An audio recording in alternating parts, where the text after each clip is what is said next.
खबर इस वक्त आपको बता दूं, बिहार की बात करेंगे क्योंकि बिहार विधानसभा चुनाव में अभी 1 साल से ज्यादा का वक्त बचा है, लेकिन सियासी बिसात अभी से बिछाई जाने लगी है, यानी कि तैयारियां अभी से होने लगी हैं।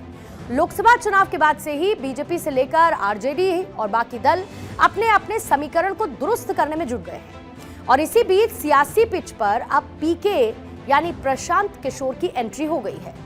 चुनावी रणनीतिकार से सियासी पिच पर उतरने वाले प्रशांत किशोर ने बिहार विधानसभा चुनाव को लेकर अपने पत्ते खोल दिए हैं।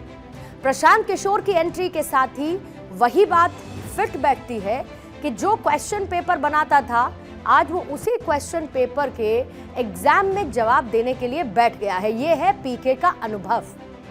गांधी जयंती के दिन पीके अपनी पार्टी की घोषणा करेंगे। प्रशांत किशोर ने साथ में सूबे की सियासत में असदुद्दीन ओवैसी की तर्ज पर मुस्लिम राजनीति करने का फैसला कर लिया है। क्या ऐलान है पीके का? विधानसभा की सभी 243 सीट पर चुनाव लड़ेंगे, ये प्रशांत किशोर का ऐलान है। चुनाव में 75 मुस्लिम उम्मीदवार उतारने की बात कही गई है। यही है असदुद्दीन ओवैसी की तर्ज पर स्ट्रैटेजी के साथ चुनाव लड़ने की बात। फिर दलितों पर बड़ा दाव लगाने की बात भी उनकी तरफ से की गई है। और जिस स्ट्रैटेजिक तरीके से प्रशांत किशोर काम कर रहे हैं, उससे उनकी तुलना आम आदमी पार्टी और दिल्ली के मुख्यमंत्री अरविंद केजरीवाल के साथ साथ असदुद्दीन ओवैसी से होना लाजमी है।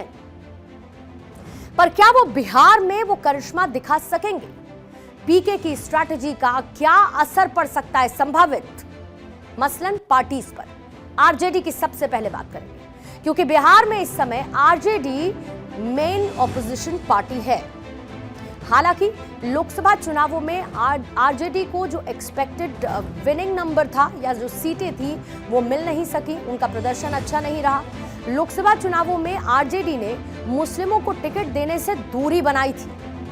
पीके का दल यानी कि जन सुराज 75 मुस्लिमों को टिकट देने की बात कर रहा है। इसका असर आरजेडी पर दिख रहा है। जन सुराज को आरजेडी ने बीजेपी की बी टीम बता दिया है।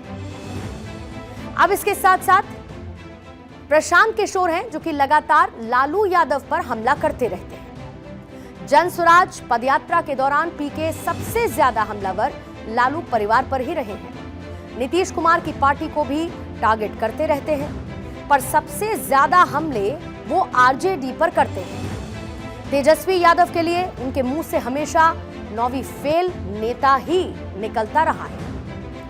बिहार राजनीतिक रूप से नेतृत्व विहीन हो रहा है। कभी बिहार के नेता पूरे देश को नेतृत्व दे रहे हैं, फिर चाहे वो लालू हो, नीतीश हो, रामविलास पासवान, जॉर्ज फर्नांडिस, शरद यादव वाली राजनीतिक पीढ़ी अब अफसान की तरफ बढ़ चुकी है। इन नेताओं की जगह लेने वाला फिलहाल कोई लीडर नजर नहीं आता। सियासी स्पेस को भरने के लिए पीके काफी मेहनत कर रहे हैं। प्रशांत किशोर ने जो मुस्लिम वाला दांव खेला है, इससे सूबे के नेताओं को एक बड़ा संदेश गया। यह भी बता दिया कि 2025 का विधानसभा चुनाव जिसमें किसी को भी वॉकओवर देने वाले वो नहीं है। पीके ने जिस तरीके से मुस्लिम उम्मीदवार को लेकर अपनी बात कही, वैसे ये लग रहा है कि विधानसभा चुनाव में मुस्लिम वोटों को लेकर सियासी दलों के बीच शह मात का खेल छिड़ सकता है।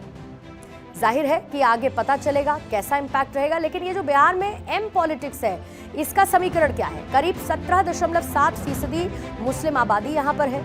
किसी भी दल का खेल बनाने और बिगाड़ने की ये ताकत रखते हैं। आजादी के बाद से मुस्लिम कांग्रेस का एक परंपरागत वोटर रहा। 1970 तक मुसलमान कांग्रेस के साथ रहे। बांग्लादेश की आजादी के बाद मुसलमानों की राजनीति में बदलाव का दौर शुरू हुआ। 1977 में मुसलमानों ने कांग्रेस के खिलाफ वोट किया था। 90 के दशक में मुसलमान लालू प्रसाद यादव के साथ जुड़ गए। पीके अब आरजेडी के उसी कोर वोट बैंक में सेंध लगाने की जुगत में लगे हुए हैं। मुस्लिम उम्मीदवारों को उतारने की बात कह रहे हैं और उनको साथ लेकर चलने की बात वो करते हैं।